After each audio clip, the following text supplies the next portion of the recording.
ভারতে এবার প্রকাশ্যে মুসলমানদের বিরুদ্ধে যুদ্ধ ঘোষণা করে ঘরে ঘরে অস্ত্র বিতরণ করছে উগ্র হিন্দুত্ববাদীরা।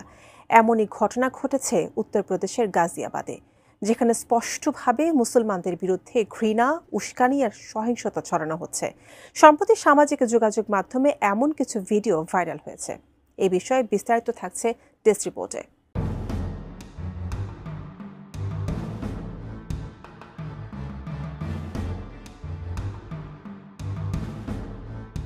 ভারতের উত্তরপ্রদেশের গাজিয়াবাদে উগ্রবাদ হিন্দুরা প্রকাশ্য অস্ত্র বিতরণ করে এবার মুসলমানদের বিরুদ্ধে যুদ্ধের প্রস্তুতি নিতে শুরু করেছে।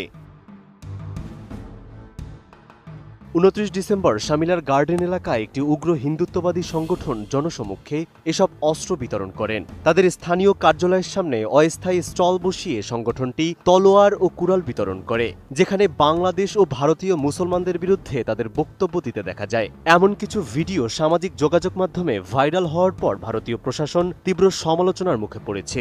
এই ঘটনাটি ভারতের বেশ কিছু গণমাধ্যমে প্রকাশিত হয়েছে।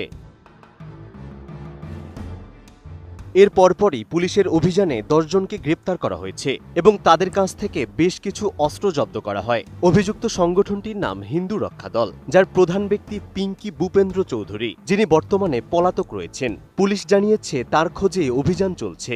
দাঙ্গা সৃষ্টি, প্রাণঘাতী অস্ত্র প্রদর্শন এবং সাম্প্রদায়িক বিদ্বেষকে উস্কে দেওয়ার দায়ে সংগঠনটির বিরুদ্ধে মামলা দায়ের করা হয়েছে। সংগঠনটি অস্ত্র বিতরণের সময় বাংলাদেশের উদাহরণ টেনে হিন্দুদের মধ্যে ক্ষোভ উস্কে দেয় এবং ভারতের মুসলমানদের বিরুদ্ধে ঘৃণা ছড়ানোর চেষ্টা করছিল। নতুন বাংলাদেশ গড়তে এলো জুলফিকার স্টিল। জুলফিকার স্টিল, ইস্পাত দৃঢ় অঙ্গীকার। এই ঘটনার পর গাজিয়াবাদের ডাসনা দেবী মন্দিরের মহন্ত জ্যোতি নরসিংহানন্দ সরস্বতী এর একটি ভিডিও বক্তব্য ভাইরাল হয়।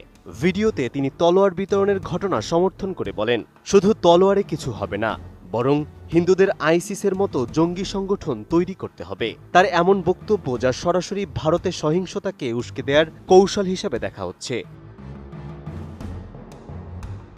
বিশ্লেষকদের মতে এটি কোনো বিচ্ছিন্ন ঘটনা নয়। সাম্প্রতিক বছরগুলোতে দেখা যায় ভারতের একাধিক ধর্মীয় এবং রাজনৈতিক নেতারা এমন ঘৃণ্য আর সাম্প্রদায়িক বক্তব্য দিয়ে আসছে, যার প্রভাবে সংখ্যালঘুদের লক্ষ্য করে হুমকি, ধর্মীয় কার্যক্রমে বাধা এবং তাদের উপর নিপীড়নের মাত্রা সময়ের সঙ্গে পাল্লা দিয়ে বাড়ছে। সব মিলিয়ে উগ্রবাদ হিন্দুদের গাজিয়াবাদের এই অস্ত্র বিতরণ ও উস্কানিমূলক বক্তব্যের ঘটনা ভারতের কথিত সাম্প্রদায়িক সম্প্রীতি ও ধর্মনিরপেক্ষতার আসল চিত্র সামনে আসতে শুরু করেছে। মুসলমানদের বিরুদ্ধে তাদের এমন আগাম যুদ্ধের প্রস্তুতি ভবিষ্যতে আরও বড় সহিংসতার ইঙ্গিত হিসাবে বিবেচিত হচ্ছে, যা দক্ষিণ এশিয়ার নিরাপত্তা পরিস্থিতি নিয়ে নতুন করে গুরুতর উদ্বেগ তৈরি করেছে। Desk report, ATN news.